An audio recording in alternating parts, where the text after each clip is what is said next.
Assalamualaikum warahmatullahi wabarakatuh, sahabatku para petani sawit, apa kabar? Semoga kalian selalu dalam keadaan sehat walafiat, amin. Teman-teman, kita sebagai petani sawit tentunya ingin memiliki kebun sawit yang produksinya itu cukup tinggi. Bahkan katanya kita bisa menghasilkan hingga 32 ton per tahun, dan tentunya itu sungguh-sungguh membuat kita itu ngiler ya. Atau bahkan dengan benih yang unggul, ada varietas yang hingga tembus 40 ton per tahun dengan pertumbuhan yang sangat lambat. Tentunya teman-teman, dengan kualitas yang sedemikian pasti ada harga yang harus kita bayarkan. Dan tentunya teman-teman, ya kita sebagai petani ingin sekali memiliki kebun yang seperti itu, yang bisa menghasilkan sawit yang bertonton jumlahnya, atau minimal dalam 1 bulan itu kita bisa mendapatkan 2 ton hingga 3 ton. Dan hal itu sebenarnya tidak akan mustahil dilakukan ketika mindset yang ada pada saat ini itu kita rubah. Nah, mindset apa saja yang harus kita rubah teman-teman? Sebagai petani kecil, kita harus memang benar-benar cerdas dalam berkebun. Namun sebelumnya teman-teman, seperti biasa saya disclaimer terlebih dahulu. Apa yang saya sampaikan di sini hanya berdasarkan pengalaman pribadi saya yang saya sharingkan. Semoga apa yang saya sampaikan di sini bisa bermanfaat bagi kita semua sebagai petani sawit kecil.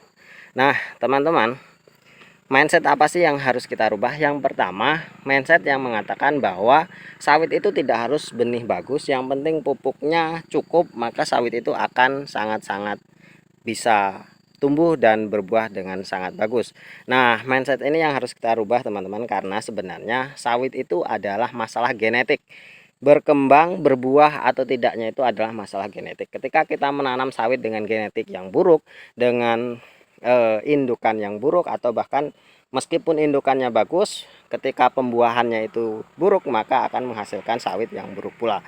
Namun apakah dengan benih yang tidak bagus, dengan pemupukan yang bagus, itu akan semuanya hasilnya buruk? Tentu tidak teman-teman. Akan ada satu atau beberapa batang yang mungkin bisa dikatakan buruk, namun ada selebihnya juga bisa dikatakan bagus. Namun teman-teman, yang kita hindari adalah persentase kegagalannya. Kalau kita memang bisa menanam sawit dengan persentase kegagalan itu 0%, atau dengan dikatakan sawit yang berbuah landak atau sawit yang jantan itu 0%, tentu itu sangat membuat kita ya beruntung seperti itu. Karena apa? Satu batang, dua batang sawit yang kita miliki itu adalah satu aset yang sangat berharga bagi kita. Dan ketika kita menyulam atau mengganti hingga beberapa batang, atau bahkan hingga 40% dari batang yang kita tanam, tentu itu akan sangat membuat kita merugi, karena memang benih sawit itu terbilang cukup mahal, serta perawatannya juga terbilang cukup mahal.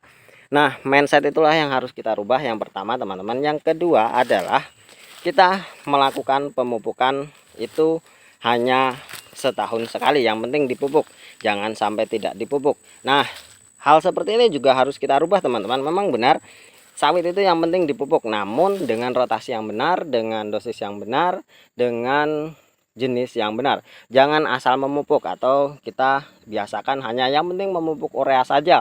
Untuk yang katanya dengan urea bisa memperbesar batang, bisa memperbesar buah, bisa menyuburkan daun. Memang betul, urea bisa menyuburkan batang, bisa memperbesar buah, bisa menghijaukan daun. Namun teman-teman, sawit tidak hanya memerlukan unsur nitrogen saja. Sawit memerlukan unsur kalium, kalsium, magnesium, dan lain sebagainya, fosfor. Semuanya itu dibutuhkan oleh sawit untuk berkembang dan berbuah. Maka dari itu teman-teman, mindset yang kolot seperti itu harus kita buang. Kita harus mempelajari pupuk apa saja yang diperlukan oleh sawit, rotasinya seperti apa, terus cara penaburannya seperti apa. Itu harus kita pelajari betul-betul. Jangan sampai apa yang kita tanam ini, atau apa yang kita tebarkan, pupuk yang kita tebarkan itu tidak benar-benar berfungsi secara maksimal untuk kebun kita.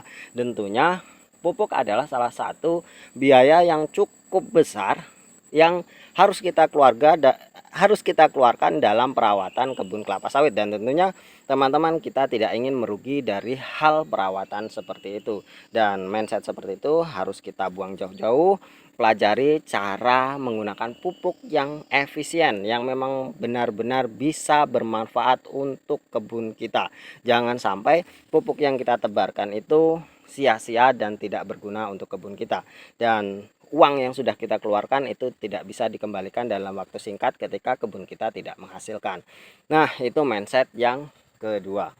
Lalu mindset yang ketiga yang harus kita rubah adalah pemikiran bahwa sawit itu setelah tanam ditinggalkan terus bisa tumbuh sendiri, bisa berkembang sendiri, dan bisa menghasilkan sendiri.